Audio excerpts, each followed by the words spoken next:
दोस्तों, इस वीडियो में आप देखेंगे एक फैंटेसी थ्रिलर मूवी की कहानी। रहस्य और रोमांच से भरपूर ये फिल्म आप लोगों का भरपूर मनोरंजन करेगी, इसलिए वीडियो को पूरा आखिरी तक जरूर देखें। चलिए अब कहानी शुरू करते हैं। फिल्म की शुरुआत में फ्रांस के एक गांव में एक बच्चे का जन्म होते हुए दिखाया जाता है। उसके चेहरे पर एक खास तरह का निशान देखकर गाँव का मुखिया कहता है, ये निशान तो उजाले के रक्षक तुआदान का है। बच्चे की माँ कहती है, हाँ शायद ये उनका आशीर्वाद है, इसलिए मैं इसका नाम विलो रखूंगी। इसके बाद समय बीतता है और विलो कुछ बड़ा हो जाता है। एक दिन गांव की एक लड़की लीना के साथ खेलते हुए वो उसे जादू से फूल खिलाकर दिखाता है। लीना पूछती है, आखिर तुम ये कैसे कर लेते हो? विलो कहता है, मेरी माँ ने इस बारे में किसी से भी कुछ भी बात करने को मना किया है, इसलिए तुम भी इस बारे में किसी से मत बताना। उसी समय विलो को अपने पीछे के जंगल से कोई रहस्यमयी फुसफुसाहट की आवाज सुनाई पड़ती है, तो वो डरकर उस ओर देखने लगता है। हालांकि तभी उसकी माँ वहां आकर उसे अपने साथ गांव की ओर ले जाने लगती है। विलो अपनी माँ से पूछता है, माँ आखिर उस जंगल में जाने पर रोक क्यों है और क्यों लोग उस जंगल में जाने से डरते हैं? तो उसकी माँ कहती है, उस जंगल का संबंध उजाले के रक्षक तुआदान से है। हजारों सालों पहले तुआदान ने उजाले के देवताओं के साथ मिलकर अंधेरे के देवताओं से लड़ाई लड़ी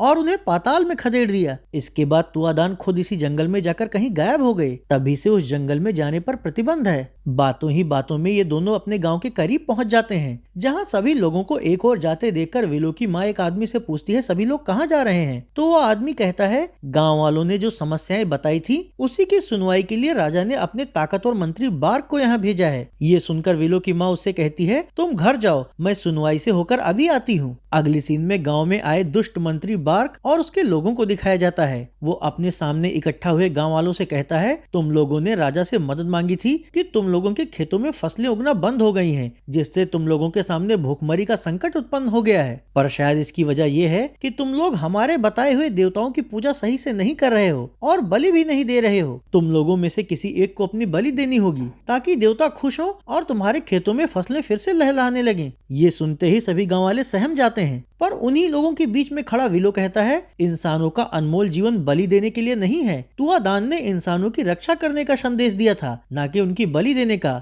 बलि देने वाला धर्म शैतान का होता है। ये सुनते ही मंत्री भड़क जाता है और गांव के मुखिया से कहता है, ये कौन है जो तुआदान को मानता है? मुखिया कहता है, मालिक, इसकी माँ और ये अब भी प्राचीन विलुप्त हो चुके तुआदान की उपासना करते हैं। तो अब बार्क विलो को अपने पास बुलाकर उससे पूछता है, तुम्हारे चेहरे पर ये निशान कैसा है? विलो कहता है, तुआदान का। ये सुनते ही बार्क और भी ज्यादा भड़क जाता है और सबसे कहता है, ये मेरे बताए देवताओं का अनुसरण करने के बजाय एक फर्जी मनगढ़ंत महामानव तुआदान की शिक्षाओं का अनुसरण करता है, इसलिए आज इसी की बलि दी जाएगी। मंत्री के इस फरमान से विलो की माँ घबराकर उसके पास जाना चाहती है, लेकिन गाँव की औरतें उसे रोक लेती हैं। देखते ही देखते बार्क विलो की गर्दन पर चाकू रख देता है। ये देखकर शाही ध्वज उठाए खड़ा एक लड़का एंडी उसकी ओर बढ़कर उसे बचाना चाहता है, लेकिन बार्क का मुख्य अंगरक्षक उसे रोककर कहता है, भले ही तुम राजा के दोस्त के बेटे हो, लेकिन अगर तुमने मंत्री बार्क के काम में कोई भी अड़ंगा डाला तो तुम्हें भी मौत की सजा दी जाएगी। तो अब विलो को बचाने के लिए एंडी दूसरा तरीका अपनाता है और बार्क से कहता है, मालिक, इस बच्चे की बलि मुझे देने दीजिए, आपके हाथों से अच्छा नहीं लगेगा। उसकी बात से खुश होकर बार्क उसे चाकू दे देता है। एंडी वो चाकू विलो के मुंह के पास ले जाकर धीरे से उसके कान में कहता है, मेरे हाथ पर दांत से काटकर तुरंत यहाँ से भागो। उसकी बात समझकर विलो दांत से काटकर वहाँ से भागता है। हालांकि थोड़े ही दूर जाने पर उसे उसकी माँ की चीख सुनाई पड़ती है, तो वो वापस लौटकर देखता है बार्क अपनी काली शक्तियों से उसकी माँ को प्रताड़ित कर रहा है। आखिरकार अपनी माँ को बचाने के लिए वो बार्क के कहने पर उसके करीब चला जाता है, लेकिन बार्क फिर भी उसकी माँ को मार डालता है। ये देखकर विलो गुस्से से भर जाता है, जिससे कि वहाँ अंधेरा छा जाता है और तेज हवाएं चलने लगती हैं। अब इसी मौके का फायदा उठाकर विलो वहाँ से भागता है, जबकि उसे पकड़ने के लिए बार्क अपने आदमियों को उसके पीछे भेजता है। भागते भागते विलो प्रतिबंधित जंगल की सीमा में दाखिल हो जाता है। ये देखकर बार्क का अंगरक्षक और उसके आदमी वहीं रुक जाते हैं। अंगरक्षक एंडी से कहता है, तुम उसे बचाना चाहते थे, लेकिन वो ऐसी जगह पर चला गया है जहाँ से कोई जिंदा वापस नहीं आता। वहीं बियावान के जंगल में दाखिल हो चुका विलो बार्क के डर से वापस लौटने की बजाय जंगल में ही आगे बढ़ता जाता है, जहाँ उसे एक गुफा का प्रवेश द्वार दिखाई देता है।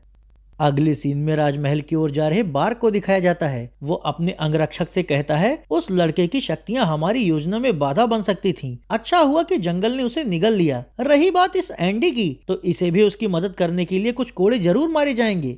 धीरे धीरे समय बीतता है और एंडी जवान हो जाता है। उसके परिश्रम को देखते हुए उसे राजा की सेना में उपसेनापति बना दिया जाता है, जिसमें उसके कुछ अच्छे दोस्त भी बन जाते हैं। उसी समय ईसाई राजाओं से युद्ध शुरू होने वाला होता है। इस वजह से वो सेना के साथ मैदान में डेरा डालकर युद्ध की तैयारियां करने लगता है। फिर तंबू के बाहर थोड़ी चहलकदमी करते हुए वो देखता है कि उसकी सैन्य टुकड़ी के कुछ सैनिक एक ईसाई लड़की को पकड़कर उसके साथ जबरदस्ती करते हुए कहते हैं, हम तुम्हारे नए धर्म की धज्जियां उड़ा देंगे और तुम्हारे राजा को अपना धर्म मानने पर मजबूर कर देंगे। एंडी को अपने सैनिकों को एक लड़की के साथ ऐसे जबरदस्ती करना अच्छा नहीं लगता, इसलिए वो उनके पास जाकर कहता है, भले ही ये लड़की एक ईसाई राज्य से है और इसके राजा से हमारी लड़ाई होने वाली है, लेकिन इसका मतलब ये नहीं कि तुम लोग इसके साथ जबरदस्ती करो। इस पर वो सैनिक कहते हैं, अगर बार्क को पता चला कि तुम दुश्मन ईसाई महिला को बचा रहे हो तो वो तुम्हें सजा देंगे, क्योंकि राजा के सभी फैसले अब वही लेते हैं। हालांकि एंडी उनकी धमकियों की परवाह किए बिना ही उन्हें पीटकर वहां से भगा देता है और फिर लड़की को सहारा देकर उसे उठाता है। वो लड़की उससे कहती है, इन लोगों ने मेरा क्रॉस दलदल में फेंक दिया। तो एंडी उसका क्रॉस उठाने के लिए दलदल में हाथ डालता है, जहां उसका हाथ किसी रहस्यमय तलवार पर पड़ता है, जो उसे होने वाली युद्ध की एक झलक दिखाती है, जिसमें वो देखता है कि ईसाइयों के सेनापति ने उसके राजा की ओर तीर मार दिया है। ये देखते ही उसकी चीखें निकल जाती है, जिससे उसे झलक दिखना बंद हो जाती है। अब अपने हाथों में इस तलवार को देखकर एंडी को ये समझ आ जाता है कि इस तलवार में कुछ ऐसा है जो आगे उसके काम आ सकता है, इसलिए वो उसे अपने पास रख लेता है।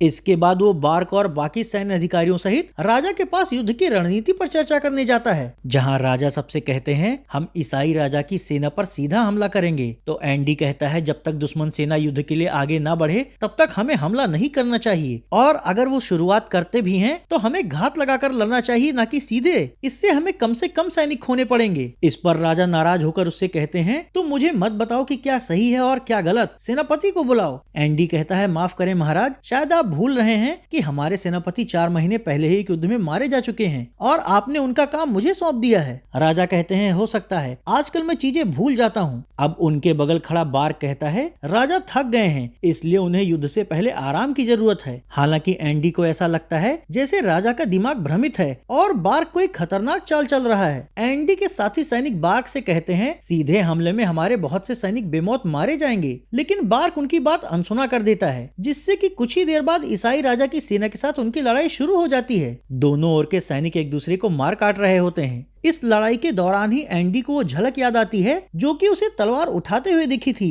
इससे वो राजा को लेकर सतर्क हो जाता है, क्योंकि यहाँ सब कुछ वैसा ही हो रहा होता है जैसा उसे दिखा था। इसी बीच दुश्मन का सेनापति राजा की ओर तीर चला देता है, लेकिन भविष्य की झलक देख चुका एंडी बड़ी ही फुर्ती से भागकर राजा के पास जाता है और उनके सामने अपनी ढाल लगा देता है। इससे सिपाही का चलाया हुआ तीर ढाल में घुस जाता है और राजा की जान बच जाती है। हालांकि इस भयानक युद्ध में एंडी के सैन्य टुकड़े के कई सैनिक मारे जाते हैं, जिससे एंडी को राजा के सैनिकों के साथ कुछ वक्त के लिए पीछे हटना पड़ता है। अब जब कुछ देर के लिए युद्ध रुक जाता है तो एंडी बार्क से कहता है, हमारे इतने सैनिकों की मौत के जिम्मेदार सिर्फ तुम हो, तुम्हारी जीत की वजह से ही सीधी लड़ाई में ये सब मारे गए हैं। उसकी नाराजगी देखते हुए उसके दोस्त सैनिक उसे संभालते हैं, लेकिन बार्क उसकी बातों से भड़कते हुए कहता है, तुम्हारी हिम्मत कैसे हुई मुझसे ऐसे बात करने की। मौका देखकर बार्क के साथी कहते हैं, मालिक, इसी ने दुश्मन ईसाई लड़की को बचाया था। ये सुनकर बार्क को एंडी को सजा देने का एक और बहाना मिल जाता है और वो कहता है, ऐसे गद्दार लोगों को मौत की सजा मिलनी चाहिए। लेकिन अब इससे पहले कि उसके आदेश पर उसका अंगरक्षक एंडी को मार पाता, तंबू से राजा की भतीजी दीवा और राजा बाहर आते हैं। दीवा राजा से कहती है, महाराज, आज एंडी ने युद्ध में आपकी जान बचाई है और आज ही बार्क उसे मौत की सजा दे रहा है। राजा को कुछ भी सही से याद नहीं होता, क्योंकि उसका दिमाग बार्क के प्रभाव से हमेशा भ्रमित रहता है। इसलिए वो दीवा से कहता है, मुझे ठीक से याद तो नहीं है, पर अगर इसने ऐसा किया है तो इसको मौत की सजा नहीं होनी चाहिए। इस पर बार्क राजा को भड़काते हुए कहता है, महाराज, ये विश्वासघाती है, ये मेरे आदेश के खिलाफ आवाज उठाता है और मेरा आदेश न मानने का मतलब है कि आपका आदेश न मानना। ये सुनकर राजा एंडी से पूछते हैं, क्या तुम बार्क के आदेश की नाफरमानी करते हो? एंडी कहता है, अगर वो कुछ गलत करता है तो जरूर करता हूँ। ये सुनकर पहले से ही भ्रमित राजा को लगता है कि एंडी उनका अपमान कर रहा है, इसलिए वो नाराज होकर उससे कहते हैं, तुम्हारे पिता मेरे मित्र थे, इसलिए मैं तुम्हें मौत की सजा तो नहीं दे रहा हूँ, लेकिन तुम्हें अब से मेरी सेना से निकाला जाता है। जाओ, अपने गाँव वापस लौट जाओ और यहाँ कभी मत आना। एंडी और उसके दोस्तों को राजा का ये आदेश बिल्कुल भी अच्छा नहीं लगता, लेकिन वो लोग मजबूरी में राजा के आदेश के खिलाफ कुछ बोल नहीं पाते। फिर अपने तंबू में जाकर बार्क अपने अंगरक्षक से कहता है, मैंने बूढ़े राजा का दिमाग फिरा रखा है, फिर भी उसकी वजह से आज एंडी को जिंदा छोड़ना पड़ा, लेकिन तुम लोग उसे जिंदा मत छोड़ना। जैसे ही वो यहाँ से गाँव जाने के लिए निकले, रास्ते में उसका काम तमाम कर देना और ध्यान रहे किसी को भी इस बात की भनक न लगने पाए। दूसरी ओर एंडी के दोस्त उससे कहते हैं, तुम जानते हो ना कि ये सब बार्क का किया धरा है, इसलिए हम एक बार तुम्हारे लिए राजा से बात करेंगे। एंडी कहता है, इससे कुछ नहीं होगा, क्योंकि राजा की हालत देखकर ये साफ लग रहा है कि वो बार्क के प्रभाव में आकर धीरे धीरे असहाय होते जा रहे हैं। जरूर बार्क कोई खतरनाक योजना बना रहा है। इसके बाद यहाँ से निकलने से पहले जब एंडी दलदल में मिली तलवार पर अपना हाथ रखता है तो उसे फिर से एक झलक दिखती है, जिसमें वो देखता है कि लड़ाई के दौरान बार्क अपने तंबू के अंदर अंधेरे के देवता की पूजा कर रहा था और युद्ध में मरे हुए अपने सभी सैनिकों की आत्माएं खींचकर उन्हें काले जादू के यंत्र के जरिए अंधेरे के देवता को समर्पित कर रहा था। फिर एक और झलक में उसे विलो भी दिखता है। ये सब देखने के बाद वो अपना सामान लेकर यहाँ से निकल पड़ता है। थोड़ी ही दूर चलने पर दीवा उसे अलविदा कहने के लिए आती है, तो एंडी उससे कहता है, क्या तुम मेरे साथ नहीं चलोगी? दीवा कहती है, नहीं, राजा के खानदान में मैं अकेली बची हूँ और जिस तरह से उनकी हालत है, मेरा उनके साथ रहना बहुत जरूरी है। एंडी कहता है, लेकिन तुम्हें सतर्क रहना होगा, क्योंकि मैंने बार्क को उसके टेंट के अंदर अंधेरे की देवताओं की पूजा करते हुए देखा है। यहाँ तक कि युद्ध में हमारे जितने भी लोग मारे जा रहे थे, वो उनकी आत्मा अंधेरे के यंत्र से खींचकर उसे अंधेरे के देवता को चढ़ा रहा था। ये सब सुनकर दीवा चौंक जाती है और एंडी से पूछती है, तुम्हें ये सब कैसे पता? और अगर तुम यहाँ से जा रहे हो तो हम बार्क को कैसे रोकेंगे? एंडी कहता है, मुझे ये सब कैसे पता चला ये जानना जरूरी नहीं है। मैं बियावान के जंगलों के आसपास विलो को ढूंढने जा रहा हूँ, क्योंकि एक वही है जो बार्क की काली शक्तियों से मुकाबला भी कर सकता है और राजा को उसके प्रभाव से मुक्त भी कर सकता है। अगर हमने ज्यादा देर की तो ये राज्य और यहाँ के सभी लोग तबाह हो जाएंगे। इस पर दीवा कहती है, उस जंगल में जाने वाला कभी भी वापस नहीं आता। तुम्हें कैसे पता कि विलो जिंदा है? एंडी कहता है, मैं इस बारे में पता करने की कोशिश करूंगा। मेरे चारों सैनिक दोस्त महल में तुम्हारी रक्षा करेंगे, क्योंकि वहाँ किसी और पर भरोसा नहीं किया जा सकता। ये सब बताने के बाद एंडी गांव जाकर विलो के बारे में पूछताछ करता है, पर उसका पता न चलने पर वो उसे ढूंढते हुए बियावान के जंगल में चला जाता है। अगली सीन में बार्क के अंगरक्षक और उसके साथियों को दिखाया जाता है, जो एंडी के पद चिन्हों का पीछा करते हुए उसे मारने के लिए ढूंढ रहे होते हैं। पर जब उन्हें वो चिन्ह जंगल के सीमा के पास मिलते हैं तो वो आपस में कहते हैं, अगर एंडी गांव ना जाकर इस जंगल में गया है फिर तो उसका खेल खत्म समझो, पर फिर भी हम लोग एक बार गाँव में उसके बारे में पता कर लेते हैं। दूसरी ओर जंगल के अंदर एंडी तलवार से विलो के बारे में पूछता है, तो तलवार एक दिशा की ओर इशारा करती है। एंडी उसी ओर बढ़ता है और गुफा तक पहुंच जाता है। अगले सीन में दीवा को दिखाया जाता है, जो राजा के पास उनकी मरहम पट्टी करने के लिए जाती है। इसी बहाने वो उन्हें ये भी समझाने की कोशिश करती है कि बार्क काले जादू के संपर्क में है और उसकी वजह से हमारे ज्यादातर सैनिक मारे जा रहे हैं। पर भ्रमित राजा उसकी बात पर यकीन करने के बजाय उसे डांटने लगता है। इसी दौरान बार्क वहाँ आ जाता है, जिससे उसे दीवा पर शक हो जाता है। इसके अगले सीन में फिर से एंडी को दिखाया जाता है। गुफा के अंदर सन्यासी बन चुका विलो उस पर हमला करने की कोशिश करता है, तो एंडी उसे बताता है कि वो उसका बचपन का दोस्त है। इस पर विलो उससे कहता है, फिर तुम इस जंगल में मेरी शांति भंग करने क्यों आए हो? एंडी कहता है, जिस बार्क ने तुम्हारी माँ को मारा था वो अंधेरे के देवताओं की पूजा करता है और उन्हें सैनिकों की आत्माओं की बलि देता है। पता नहीं उसका क्या मकसद है, पर राजा भी उसी के प्रभाव में आ गए हैं। इसलिए अगर उसे नहीं रोका गया तो न सिर्फ हजारों लोग मारे जाएंगे, बल्कि हमारा पूरा राज्य तबाह हो जाएगा। विलो कहता है, मैं इसमें तुम्हारी कोई मदद नहीं कर सकता, और वो उसे लेकर गुफा से बाहर निकल आता है। एंडी पूछता है, आखिर तुम इतने सालों से यहाँ क्यों रह रहे हो और अपने लोगों की मदद क्यों नहीं करना चाहते? विलो कहता है, मेरे अंदर जो शक्तियाँ थी उन्हीं की वजह से ही मैं तुआदान की साधना गुफा में इतने सालों से जिंदा बचा हूँ, पर इसमें मेरी काफी शक्तियाँ खर्च भी हो गई हैं। धीरे धीरे मैंने दीवार पर लिखे मंत्रों के जरिए अपनी पूर्ण शक्ति जगाने का अभ्यास करना शुरू किया है, लेकिन वो अभ्यास अभी शुरुआती अवस्था में है, इसलिए मैं तुम्हारे साथ नहीं चल सकता। मुझे शांति से रहकर यहाँ अभ्यास करने दो और तुम यहाँ से वापस लौट जाओ, क्योंकि तुम्हारे जिन दोस्तों को तुमने दीवा की सुरक्षा की जिम्मेदारी सौंपी थी उन्हें बार्क ने मार डाला है। एंडी को उसकी इस बात पर भरोसा नहीं होता, तो विलो उसके सिर पर हाथ रखकर उसे इस घटना की झलक दिखाता है। वो सब देखकर एंडी बहुत दुखी हो जाता है। दूसरी ओर बार्क एंडी के चारों दोस्तों की चिता को आग लगाकर दीवा से कहता है, मेरे खिलाफ काम करने वालों का यही अंत होता है, इसलिए कोई भी गलती करने की कोशिश मत करना। अगले सीन में फिर से एंडी को दिखाया जाता है। विलो जब उसे जंगल की सीमा के बाहर छोड़ने के लिए आता है तो उन्हें अपने गांव से उठ रहा तेज धुआं और भागते हुए कुछ लोग दिखते हैं, जिससे कि एंडी अपनी चमत्कारी तलवार निकाल लेता है। उसके पास ये तलवार देखकर विलो हैरान होकर उससे पूछता है, आखिर ये तलवार तुम्हारे पास कैसे आई और क्या तुम इसी के जरिए सुरक्षित मुझ तक पहुँच पाए हो? एंडी कहता कहता है हाँ, मैं इसी के जरिए तुम तक पहुंचा हूँ, ये मुझे घटने वाली घटनाओं की झलक दिखाती है। इस तरह बातें करते करते ये दोनों गांव में घटी घटना की जानकारी लेने के लिए एक आदमी को पकड़ते हैं। वो आदमी एंडी से कहता है बार के लोग तुम्हें ढूंढते हुए यहाँ आए थे और जब तुम उन्हें नहीं मिले तो उन्होंने लोगों को मारा पीटा और गाँव में आग लगा दी। ये सब देखकर विलो भी एंडी के साथ गाँव में जाकर लोगों की बदहाली देखता है। वहाँ विलो की बचपन की दोस्त टीना उसके बारे में जानकर उससे कहती है मुझे तो लगा तुम मर गए हो, इतने सालों से हमारा ये गांव भूखमरी और बदहाली से जूझ रहा है, लेकिन तुम कभी नहीं आए, यहाँ तक कि आज बार्क के लोगों से लड़ते हुए मेरा पति भी मारा गया। तुम पर धिक्कार है कि तुमने कभी अपने लोगों की मदद नहीं की। उसकी ये बातें सुनकर विलो को बहुत आत्मग्लानि होती है। वहीं गांव का आदमी छिपकर ये सब देख सुन रहा होता है। पैसों के लालच में वो बार्क के अंगरक्षक को इस बात की खबर पहुंचा देता है। हालांकि अंगरक्षक उसका गला मरोड़कर उसे मार डालता है और फिर एक बाज के जरिए उस आदमी द्वारा लाई गई जानकारी को बार्क तक पहुंचा देता है। जानकारी मिलने के बाद बार्क उसी बाज द्वारा अंगरक्षक को उन्हें पकड़ने का संदेश भिजवाता है। अगली सुबह जब एंडी और विलो जंगल के एक दूसरे हिस्से से होकर गुफा की ओर जा रहे होते हैं, तभी बार्क का एक आदमी उन पर हमला कर देता है तो एंडी उससे भिड़ जाता है। हमला और एंडी दोनों एक दूसरे पर तलवार से जोरदार हमला करते हैं। हालांकि एंडी खुद को बचाते हुए उसे तलवार से मार गिराता है। विलो उससे पूछता है ये कौन था। एंडी कहता है बार्क का ही कोई आदमी होगा, जल्दी यहाँ से चलो, शायद उन्हें हमारी खबर मिल गई है। तो अब ये दोनों यहाँ से भागते हैं।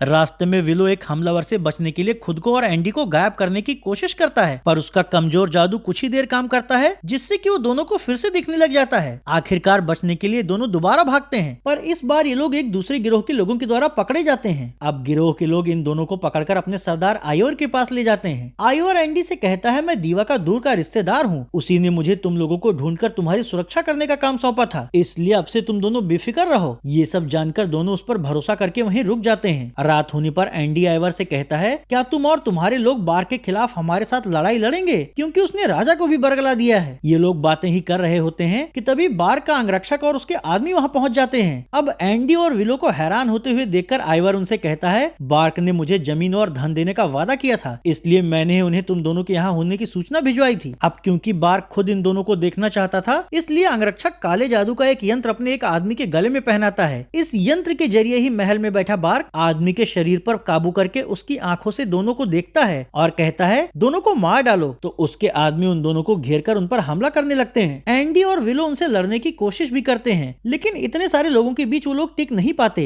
इस दौरान ही विलो जमीन पर बैठकर कोई मंत्र बुदबुदाता है, जिससे कि वहाँ रहस्यमय धुआं फैलने लगता है और उस धुएं से ही बर्ग के ज्यादातर आदमी मारे जाते हैं। बाजी पलटते देखकर आइवर बर्ग के बचे हुए आदमियों को मार देता है और एंडी से कहता है हम ऐसे लोगों का साथ देने के लिए माफी मांगते हैं। अब एंडी वहाँ मर रहे बर्ग के एक आदमी से पूछता है आखिर बर्ग की योजना क्या है। वो आदमी कहता है जो भी बर्ग की ओर से लड़कर मरता है, बर्ग उसकी आत्मा को अंधेरे देवता को समर्पित कर देता है। ये सुनकर विलो कहता है मैं उसकी योजना समझ गया हूँ। अंधेरे का सबसे ताकतवर देवता मैंडिस पाताल में कैद है। उसकी ताकत बढ़ाने और उसे धरती पर लाने के लिए उसे हजारों लोगों की आत्माएं चाहिए। शायद इसीलिए ही बर्ग राजा को भ्रमित करके युद्ध करवा रहा है, ताकि जल्दी से जल्दी वो मैंडिस को धरती पर बुला सके। एंडी कहता है लेकिन मैंडिस किस रास्ते से बाहर आएगा। मरता हुआ आदमी कहता है किले के तहखाने में एक प्राचीन कुआं है, वो कुआं ही पाताल का प्रवेश द्वार है। इस पर एंडी विलो से पूछता है अगर ऐसी बात है तो हम उसे कैसे रोकेंगे। विलो कहता है जो तलवार तुम्हें मिली है वो अपना मालिक खुद चुनती है। उस तलवार को हजारों सालों पहले उजाले के देवताओं ने अंधेरे के देवताओं को मारने के लिए बनाया था। तुम्हें इसी तलवार का इस्तेमाल करना होगा। चलो जल्दी से तहखाने के कुएं के पास चलते हैं। तो अब ये सभी लोग एक साथ किले की ओर जाने के लिए निकल पड़ते हैं। अगले सीन में दीवा को दिखाया जाता है जो राजा के पास जाकर उनसे कहती है बार्ग काले जादू के इस्तेमाल से आपकी सेना को बर्बाद कर रहा है। हालांकि तभी बार्ग भी वहां आ जाता है और दीवा से कहता है अब राजा को बताने या ना बताने का कोई फायदा नहीं है, वो अपने आपे में नहीं है और मेरे देवता मैंडिस को जितनी आत्माएं चाहिए थी वो उसे मिल चुकी हैं, इसलिए मैं अब तुम्हारे इस्तेमाल से उन्हें इस दुनिया में वापस लाऊंगा। ये कहकर वो जबरदस्ती दीवा को तहखाने के कुएं के पास ले जाता है और उससे कहता है शाही औरत के एक बूंद खून को इस कुएं में डालते ही मैंडिस पाताल से बाहर आ जाएगा। अब तक एंडी और विलो भी वहां आ जाते हैं और बार्ग से कहते हैं हम तुम्हारे इरादे कभी पूरे नहीं होने देंगे। इसी दौरान आइवर राजा को वहां ले आता है। राजा कहते हैं मैं अपने राज्य को बर्बाद नहीं होने दूंगा। तो बार्ग कहता है बूढ़े अब तुम्हारा समय खत्म हुआ, मरने की तैयारी करो। ये कहकर वो अपने जादू से राजा को काबू करने लगता है। तो विलो उसके हाथ पर हमला कर देता है, जिससे कि उसमें और विलो में लड़ाई होने लगती है, जबकि एंडी बार्ग के आदमियों से लड़ रहा होता है, जिसमें कि वो उन्हें मार गिराता है। पर विलो और आइवर से लड़ रहा बार्ग आइवर को मार के दीवा को पकड़ लेता है। ये देखकर विलो अपने जादू के जरिए एंडी को जादूगर के पास तथा दीवा को अपने पास कर देता है। इससे एंडी को बार्क को मारने का मौका मिल जाता है और वो उसके पेट में तलवार घुसा देता है। अब विलो कहता है मेंडिस को खत्म करने के लिए हमें अनुष्ठान पूरा करना होगा, इसलिए वो दीवा के खून की कुछ बूंदे कुएं में डालता है। इससे मेंडिस आग के रूप में ऊपर आने लगता है। तो विलो अपनी शक्ति से कुएं के ऊपर एक घेरा बनाकर एंडी से कहता है उसके ऊपर आते ही जादुई तलवार का इस्तेमाल करना। एंडी ऐसा ही करता है और मेंडिस के आग वाले रूप में तलवार घुसाकर उसे खत्म कर देता है। अब क्योंकि राजा की हालत बेहद खराब हो चुकी होती है, इसलिए वो एंडी और दीवा को नया राजा और रानी घोषित कर देते हैं तथा विलो अपनी गुफा में वापस लौट जाता है और इस तरह ये फैंटेसी स्टोरी ही खत्म हो जाती है।